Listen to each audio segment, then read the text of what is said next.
first publicly thank Annie for your leadership. You know, those of us who are not from New Hampshire know that if we want to enter New Hampshire and have any information about how one should enter the state, we call Annie.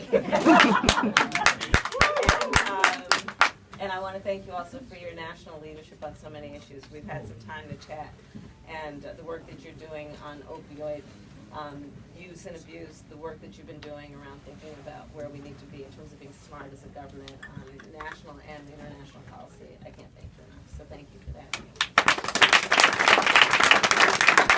So I'm very excited to be here.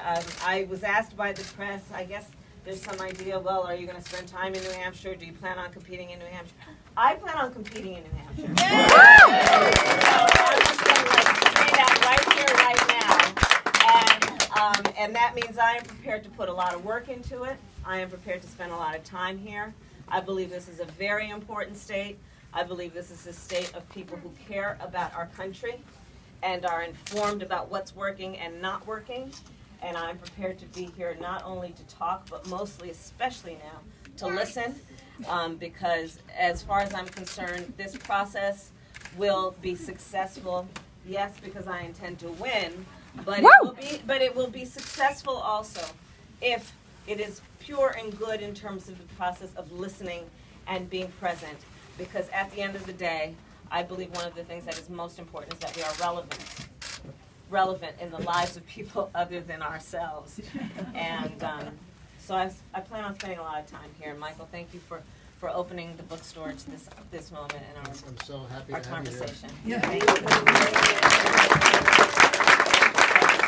So thank you all for your engagement, for your interest, for taking the time. There are many other things you could be doing on this gorgeous snowy day, and I appreciate it. And so I'll just share with you, as Annie said, a little bit about my background and how I'm thinking about some of the issues, but then I'd really like to hear from you, because truly you all are going to help make a decision about who will be the next president of the United States.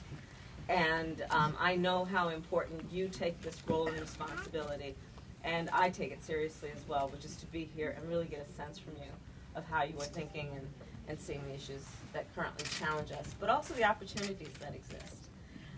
So let me start at the beginning in terms of who I am. My parents met when they were graduate students at the University of California, Berkeley in the 1960s, when they were active in the civil rights movement. So my sister Maya, she's here, there you are, wave. Maya and I joke that we grew up surrounded by a bunch of adults who spent full time marching and shouting about this thing called justice. And among the heroes of that movement, of course, there were the lawyers. Thurgood Marshall and Charles Hamilton Houston and Constance Baker Motley, and these lawyers, these individuals who understood the skill of the profession of law to translate the passion from the streets to the courtrooms of our country, and to do the work that we know must constantly be done, of reminding folks of that promise we articulated in 1776, which is, of course, that we are all and should be treated as equals. So that's what I decided I wanted to do, and I went to Howard University, I went back to California, I attended Hastings College of Law, and out of law school, as Annie shared with you, I decided to become a prosecutor. And many people ask me, well, why? Why are you doing that? My sister, for example, went on to run the ACLU.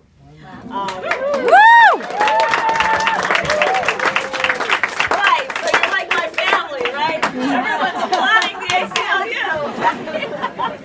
So you will imagine that talking to my family when I made the decision, I had to, with some of them, defend the decision like one would a thesis. But what I said then and what I've maintained through my career, and I was a line prosecutor in the office that Earl Warren once ran, in the Alameda County DA's office. I prosecuted everything, including homicides. I was then the first woman of color elected district attorney